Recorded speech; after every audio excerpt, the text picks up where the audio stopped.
Bonjour, Bienvenue sur Mboko Magazine. merci. Alors, nous sommes là dans le cadre du Forum des métiers de la mode et du design rendu à sa 14e édition. Et en tant que styliste, qu'est-ce qui retient le plus votre attention dans le Forum des métiers de la mode et du design? Voilà, le Forum des métiers de la mode, c'est une plateforme, pour moi, c'est une plateforme d'échange, de partage d'idées et c'est une plateforme pour moi qui donne la chance aux jeunes de pouvoir présenter leur talent, de pouvoir s'évaluer et de pouvoir faire valoir le talent. Parce que vous savez, au Cameroun, on a peu d'événements de ce genre. Et aujourd'hui encore, nous avons assisté à une parade fantastique où nous sommes allés du coton à la couleur. C'était quelque chose de vraiment original et pour moi, je pense que c'est un grand pas pour l'innovation, comme j'appelle souvent, pour la révolution de la mode en Afrique, notamment au Cameroun. Et je crois qu'il y a de l'avenir, il y a de la valeur dans le forum. Alors, si on parlait un peu de Sheva, c'est quoi Sheva? C'est qui Sheva? Cheva, c'est toute une, je veux dire, Cheva, c'est toute une vie. Cheva, c'est toute une vie. Quand je parle de la vie, je parle de la nature et Cheva, c'est de la jungle. Vous savez, dans la jungle, nous avons une vie où chacun essaye de tirer son épingle.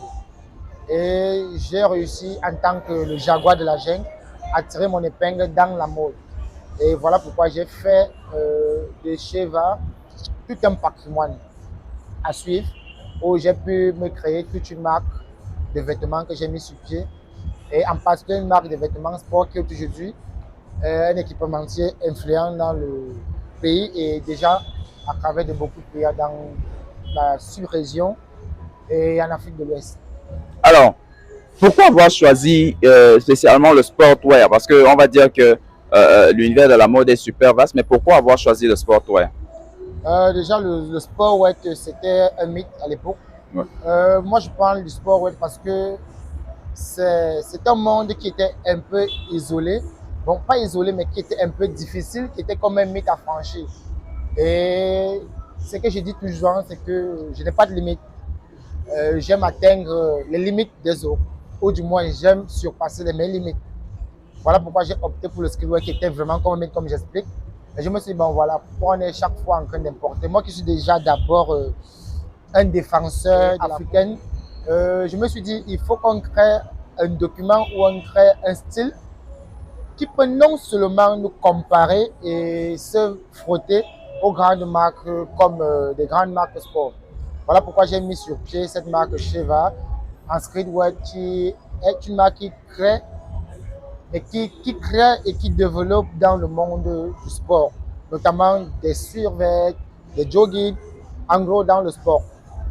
Et je joins à ça cette identité africaine qu'il ne faut jamais oublier parce que une marque 100% streetwear, elle est produite chez nous ici au Cameroun, à Yaoundé, et elle est revendue du côté de l'Europe parce que comme je dis toujours, nous avons longtemps acheté le luxe venu d'ailleurs. Oui, oui. Et il est temps pour nous aujourd'hui de vendre notre luxe. Et quand on parle de vendre le luxe, c'est de le vendre sur toutes les formes. On ne va pas seulement le vendre en faisant, entre parenthèses, du ndop Oui. ou alors du pagne. Oui. Nous avons aussi de la valeur parce que nous sommes producteurs de Le coton. coton, oui, oui, oui. Étant producteurs de coton, nous oui. revendons nos produits bruts Oui. et nous réachetons ce produit qui est déjà un peu, comme je veux dire, modéré Oui, ou bien raffiné, je veux dire quoi, Oui, diminué. oui. Voilà, moi je le fais avec du brut, du coton et je crée un modèle à part entier et une collection à part, à base du sport. Et aujourd'hui, je crois que le bout de chemin qu'on a fait jusqu'aujourd'hui, et on a encore beaucoup de choses. J'explique, c'est qu'en fait, moi j'essaie de gérer avec du brut et nos tissus africains, comme nous avons par exemple nos tisserands du Nord qui ont du brut. Nous avons nos tissus du Faso d'Anfani qui viennent de Burkina Faso, du Kente que j'essaie d'insérer dans le coton raffiné pour essayer, parce que nous n'avons pas de moyens, Oui. du moins nous n'avons plus l'opportunité d'avoir notre propre coton brut. Alors pour ne pas fuir totalement notre identité que nous avons qui est africaine, je suis obligé de le mélanger de temps en temps, mais tout ça en créant quelque chose de streetwear. Oui. Alors, quelles sont les difficultés auxquelles vous faites face? Bah oui, voilà, la difficulté est déjà d'abord de la consommation locale. Ouais. Parce que nous sommes dans une ère où les prises de position et les, comment je vais dire, et les frustrations font en sorte que quand vous avez un consommateur en face de vous qui sait que vous êtes que vous êtes un producteur local, déjà il y a cette frustration, il se dit, bon voilà, est-ce que nous allons avoir le même produit que nous pouvons acheter ailleurs? Pourtant, les opportunités que je dis toujours aux gens, c'est que avec les productions locales, avec la production locale, autant pour moi, vous avez l'opportunité de spécialiser vos, je veux dire quoi, de personnaliser vos créations, d'avoir vos créations à vos couleurs, à vos goûts, comme vous voulez. Chacun de nous peut être créateur. La devise chez moi, c'est soyez différents. Parce que chez nous, vous êtes différents. Chaque vêtement que vous portez chez nous est différent de celui que vos amis ou vos frères ou vos sœurs portent. Voilà pourquoi la difficulté est encore au niveau de l'amélioration des mentalités, de manière à pouvoir amener des gens à consommer local. Vous voyez, et je crois que avec le manque de la masse production standard, ça c'est dû au manque d'infrastructures parce que nous avons besoin de grandes usines pour produire en masse. Et si nous produisons en masse, nous allons avoir des coûts moyens. Oui. Donc, je crois que c'est le fait que notre coût est cher, je crois que c'est la difficulté. Et maintenant, il est coûteux chez nous, producteurs locaux, parce que la production locale aussi, elle est coûteuse. On va dire que en tant que on va dire seul spécialiste du sport, est-ce que c'est un atout ou alors une difficulté? Parce que quand vous êtes quand même plusieurs, vous avez la possibilité de couvrir le marché qui est vaste. Mais est-ce que le fait que vous soyez seul vous permet de vous épanouir autant que possible? Pour moi, je trouve que c'est une difficulté. Pas dans le cadre de... Je veux dire quoi? Pour moi, c'est une difficulté. Oui. Pas dans le cadre de couvrir tout le marché, oui. mais dans le cadre de conscientiser le consommateur. À lui faire comprendre qu'il y a la possibilité de consommer camerounais.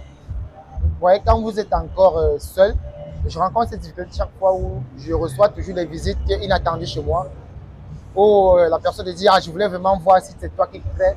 Je voulais vraiment voir si ce maillot qu'on a porté, c'est toi qui crée. » Vous voyez, c'est un manque de confiance. Or, si on était déjà éduqué, une minorité, il y a une quantité, les gens allaient être éduqués.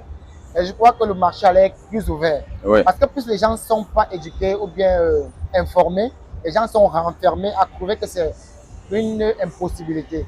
Par contre, si c'est ouvert et que les gens savent qu'on peut le faire, et de toute façon, il y a le marché pour tout le monde. Tout à Même fait. sinon, nous sommes une centaine, des millions de créateurs de sport web, je crois qu'il y a toujours le marché de tout un chacun.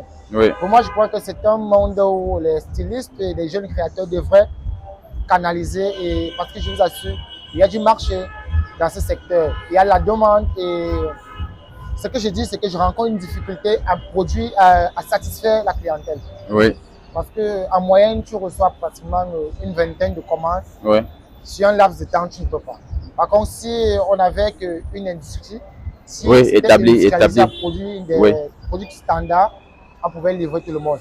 Ou du moins, s'il y avait beaucoup d'autres stylistes, à pouvoir départager des commandes. Et je crois que ça aurait été quelque chose de bien. Donc, on va faire un appel aux clients qu'ils commencent à consommer les produits. Je vais faire appel aux clients de savoir qu'il y a de la valeur. Nous avons une main forte. Parce que, je vais dire, j'ai visité récemment une marque du côté de la Belgique qui est Fura. Oui. J'ai été content de savoir que c'est un Camerounais du Nord qui est le styliste designer de la maison de la marque. Oui. Notamment ailleurs, nous savons que beaucoup de Camerounais sont des grands designers dans des marques comme Adidas, Puma ou Yves Saint Laurent de Jean-Paul Gaultier. Donc, je pense que il faut que les Africains, du moins le consommateur camerounais, puissent faire confiance à la production locale, notamment aux équipements sportifs. Comment on trouve Sheva? Okay, nous sommes basés à la Mobile au Lézois, face à l'ambassade de France. Ou du moins, vous pouvez nous avoir facilement sur nos réseaux, tels que Facebook, avec notre adresse qui est NS by Sheva, NS by Sheva, ainsi que sur Instagram, NS by Sheva notamment. Et je crois que c'est là où vous pouvez nous avoir et vous allez avoir l'opportunité d'avoir tous nos catalogues sur notre page. Vous allez être surpris, hein, parce que c'est vraiment... Alors, Sheva, merci d'avoir répondu à nos questions sur Mboko Magazine. L'honneur est pour moi de participer à cette interview que m'a offert Mboko Magazine et j'espère vous avoir très bientôt chez moi. Ok, donc nous vous disons à très bientôt sur Mboko Magazine. Merci.